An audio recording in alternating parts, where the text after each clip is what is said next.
అప్పుడు చైనా నుండి అన్ని మారణ ఆయుధాలు ఎందుకు అంటారు? అంటే ఇప్పుడు నార్మల్‌గా మనం సీజ్ ఫైర్ ఎత్తేయడం గానీ, ఇంకా కొన్ని వాటర్ ఆపేసి మనం దాని దగ్గరికి మేము ఐఎన్ఎస్ విక్రాంత్‌ని పంపించాం కదా! షిప్‌ని పంపియడంలో వాళ్ళకి ఏందంటే వార్‌కి ఏమని చెప్పేసి వాళ్ళు అనుకుంటున్నారు. బట్ ఏందంటే వాళ్ళకి తెలుసు. వాళ్ళ పొలిటీషియన్స్‌లో మనకి మన టెర్రరిస్ట్ అటాక్‌ని సపోర్ట్ చేసేవాళ్ళు ఉన్నారు వాళ్ళ పొలిటీషియన్స్‌లో.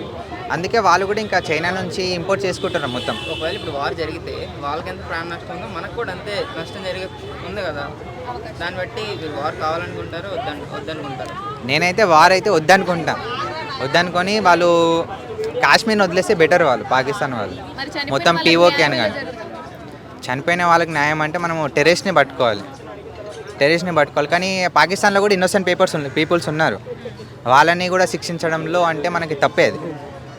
టెర్రరిస్ట్‌ని బట్టి వాళ్ళ దాంట్లో అందరినీ హింసించడం అని తప్పది.